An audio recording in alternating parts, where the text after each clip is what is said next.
जय हिंद। मैं रवीश कुमार अपने YouTube channel Bihar board by Ravish में बहुत बहुत स्वागत करता हूं। तो बच्चों, हम लोग जीव विज्ञान से संबंधित जैव प्रक्रम के टॉपिक से संबंधित ऑब्जेक्टिव प्रश्न को कवर कर रहे थे। हम लोगों ने पार्ट 2 तक लगभग 21 प्रश्नों को कवर कर लिया था। आज हम लोग 22 प्रश्न से क्वेश्चन को सॉल्व करना प्रारंभ करते हैं। तो बढ़ते हैं अपने आज के पहले प्रश्न की ओर और समझते हैं क्या है। पहला है कि आमाशय में पचे भोजन को कहते हैं। आमाशय में पचे भोजन को आमाशय में पचे भोजन को क्या कहते हैं? पहला है काइम, दूसरा है चाइल्ड, तीसरा जो है दोनों। यानी कि पहला ऑप्शन जो है काइम, दूसरा है चाइल्ड और तीसरा है इनमें से दोनों।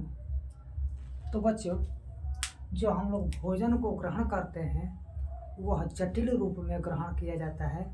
इसे हम लोग जब मुख में प्रारंभ में ग्रहण करते हैं तो दांतों के मदद से इसे छोटे छोटे टुकड़ों में विभक्त कर दिया जाता है।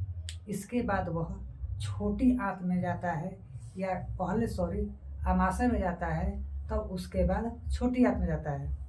तो क्या होता है कि टूटा हुआ जो टुकड़ा वाला भाग होता है आमाशय में जब जाता है तो वहाँ पर भी पित्तरस या अग्न्याशयी रस वहाँ पर नहीं पाए जाते हैं, लेकिन वहाँ पर आमाशय में HCl पाया जाता है, जो HCl के मदद से भी वहाँ पर भोजन का पाचन संपन्न होता है। तो होता क्या है कि वहाँ पर जब टुकड़ा टूटा हुआ या टुकड़े के रूप में जो भोजन वहाँ पर पहुँचा हुआ है वह HCl के उपस्थिति में और वहाँ पर लिक्विड हो जाता है, यानी कि वहाँ पर और सूक्ष्म हो जाता है। तो उसी तरल पदार्थ को हम लोग आमाशय में क्या कहते हैं? तो आमाशय में हम लोग उसे काइम कहते हैं, जबकि छोटी आंत में भी वह पाचन की प्रक्रिया के बाद जिस लिक्विड फॉर्म में होता है उसे चाइल्ड कहा जाता है। तो आमाशय में जो भोजन होता है पचने के बाद उसे हम लोग क्या कहते हैं? तो काइम कहते हैं। और वह छोटी आंत में जब जाता है तो उसे हम लोग क्या कहते हैं? तो चाइल्ड कहते हैं। तो समझते हैं इस प्रश्न का उत्तर क्या होगा। तो आमाशय में पचे भोजन को कहते हैं, पहला है काइम, दूसरा है चाइल्ड, तीसरा है दोनों। तो इसमें हम लोगों ने क्या पढ़ा कि चाइल्ड, इसमें क्या हो जाएगा? चाइल्ड। इसमें ये नहीं होगा और दोनों तो होगा ही नहीं। आगे बढ़ते हैं। आगे है कि छोटी आंत में पचे भोजन को क्या कहते हैं? तो हमने अभी बताया कि छोटी आंत में भोजन जो पचता है, पचने के बाद वह जब बड़ी आंत में जाता है तो छोटी आंत तक उसे पचने तक उसे हम लोग चाइल्ड के नाम से जानते हैं। यानी कि काइम जो है हम लोग ने पढ़ा है कि आमाशय में पचे हुए भोजन को कहते हैं, जबकि चाइल्ड जो है ये छोटी आंत में भोजन को कहते हैं। ठीक है, दोनों ये नहीं होगा। इस तरह हम लोगों ने देखा है कि आमाशय में जो पचे हुए भोजन होते हैं उसे हम लोग काइम कहते हैं, जबकि छोटी आंत में जो पचे हुए भोजन होते हैं उनके लिक्विड फॉर्म को हम लोग चाइल्ड कहते हैं। बढ़ते हैं अपने अगले पॉइंट की ओर।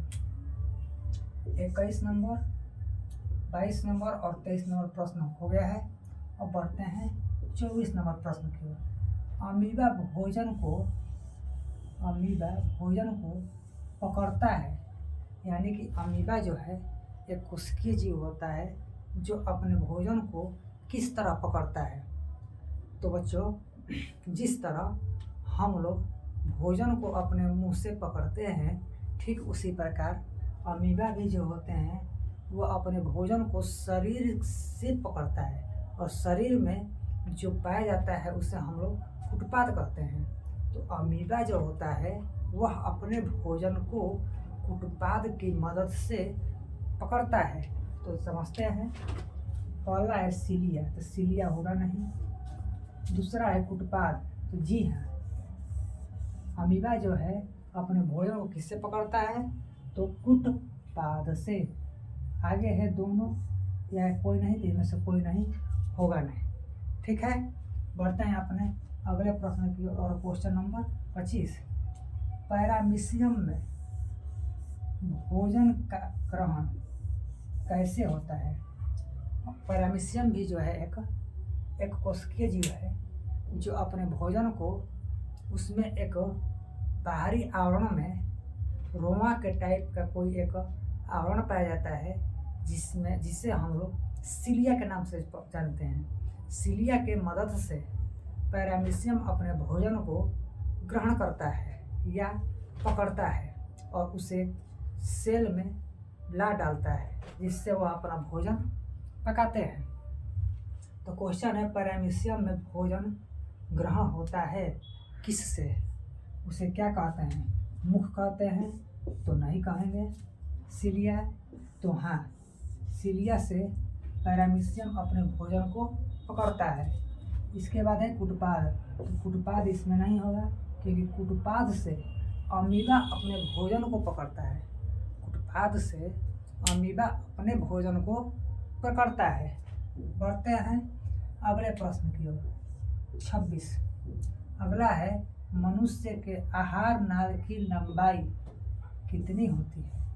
आहार नाल की लंबाई, तो बच्चों मनुष्य में पाचन तंत्र जो संपन्न होता है वह मुख, ग्रसनी, आमाशय, छोटी आँख, बड़ी आँख, इन सभी से होकर गुजरता है।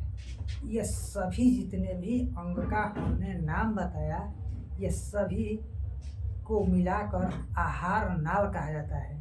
यानी कि ये सभी आहार नाल के भाग होते हैं, जिसके अंतर्गत भोजन का पाचन जगह जगह पर होता है।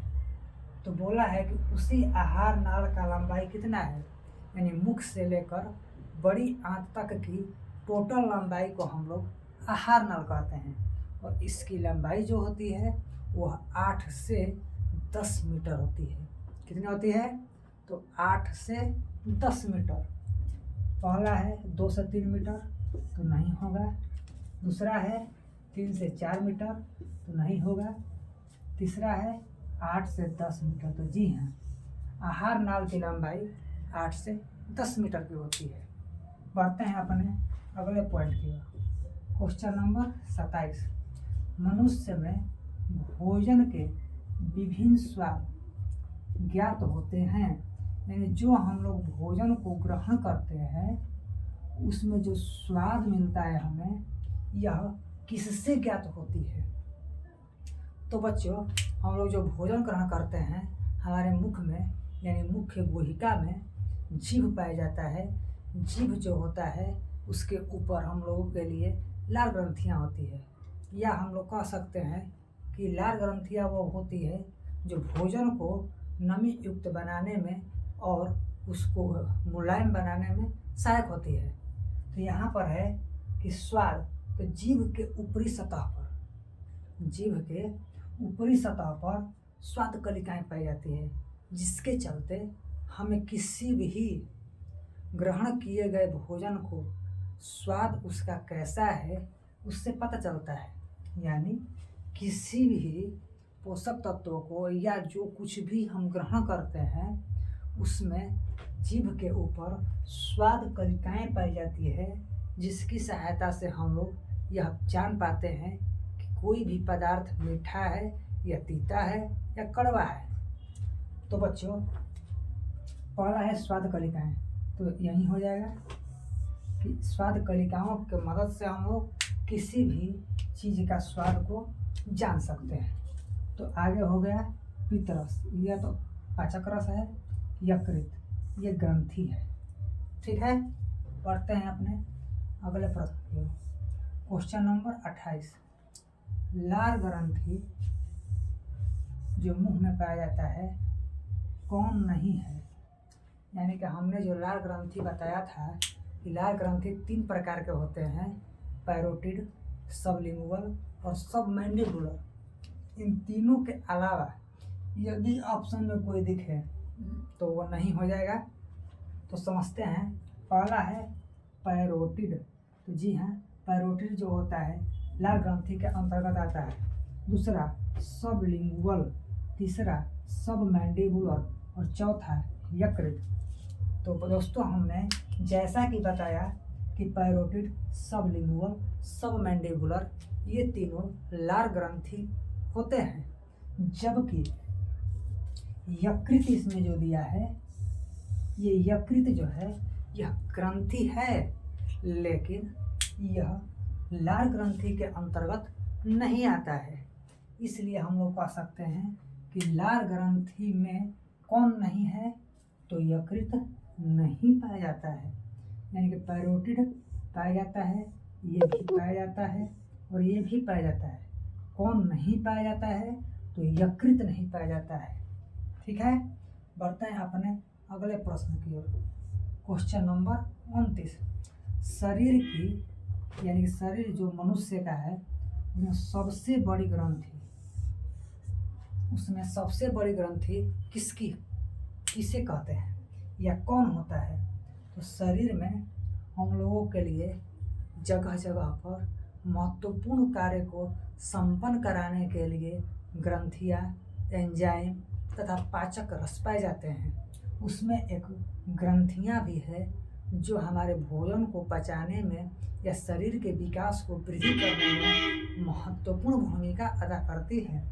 तो क्या है कि शरीर की सबसे बड़ी ग्रंथि जो है वह क्या होता है? तो यकृत जो एक ऐसा ग्रंथि है जो हमारे शरीर में जितने भी ग्रंथियाँ पाई जाती है उसमें सबसे बड़ी ग्रंथि होती है। यदि आपके पेपर में ये न पूछ दिया कि यदि यकृत सबसे बड़ी ग्रंथि है तो इसके बाद दूसरे नंबर पर कौन सा ग्रंथि आएगी, तो दूसरे नंबर पर बताना कि अग्न्याशय होता है। यानी कि पहले पर यकृत जबकि दूसरे पर अग्न्याशय। तो देखते हैं, ए नंबर है यकृत, तो हमें ए नंबर में ही यकृत प्राप्त हो गया। यानी कि ये अग्न्याशय नहीं होगा, ये पिट्यूटरी ग्रंथि भी नहीं होगी। यानी पिट्यूटरी ग्रंथि एक ऐसी ग्रंथि होती है जो सभी ग्रंथियों को काम कराने में कारगर सिद्ध होती है। इसलिए हम लोग इसका भी उपयोग बहुत ही महत्वपूर्ण होगा, जो हम लोग आगे की कक्षाएं में पढ़ेंगे। तो बढ़ते हैं अपने अगले पॉइंट की ओर। अगला पॉइंट है कि आहार नाल में किसकी लंबाई सबसे अधिक होती है? आहार नाल में किसकी लंबाई सबसे अधिक होती है? तो जैसा कि हमने बताया कि आहार नाल के अंतर्गत मुख, ग्रसनी, आमाशय, छोटी आंत, बड़ी आंत ये सभी आती है, लेकिन इसमें सबसे बड़ा जो होता है उसे हम लोग छोटी आंत कहते हैं। नाम भले ही छोटा है लेकिन लंबाई में क्या है, बड़ा है। इसलिए हम लोग कहते हैं कि आहार नाल में किसकी लंबाई सबसे अधिक होती है? तो पहला है ग्रसनी, तो जी नहीं। दूसरा है आमाशय, तो नहीं। तीसरा है छोटी आंत, तो जी हाँ। आहार नाल की सबसे बड़ी जो भाग होता है वह छोटी आंत ही होती है। इसलिए अगला जो है बड़ी आंत यह गलत हो गया है। बढ़ते हैं अपने आज के लास्ट प्रश्न की ओर। अगला प्रश्न है कि वसा को वसीय अम्ल या ग्लिसरॉल में, वसा जो होता है हम लोग ग्रहण करते हैं उसमें जो बदलता है वसीय अम्ल या ग्लिसरॉल में, वो किसकी उपस्थिति में या किस एंजाइम की उपस्थिति में वो संपन्न होती है? यानी पहला है केसिन प्रोटीन, दूसरा है पेप्सिन, तीसरा है लाइपेस। तो दोस्तों इसमें जो केसिन प्रोटीन है ये दूध में पाया जाने वाला प्रोटीन है। दूसरा जो है पेप्सिन ये आमाशय में पाया जाता है जो प्रोटीन का संश्लेषण करता है, ये भी प्रोटीन का ही संश्लेषण करता है। लेकिन जो लाइपेस जो है यह वसा को लाइपेस जो है वह ग्लिसरॉल या वसीय अम्ल में परिवर्तित कर देता है, इसलिए इसका आंसर हो जाएगा लाइकेस। तो बच्चों इस तरह हम लोगों ने अभी तक प्रक्रम में 31 प्रश्नों को कवर किया है। ऐसा ही करते हुए लगभग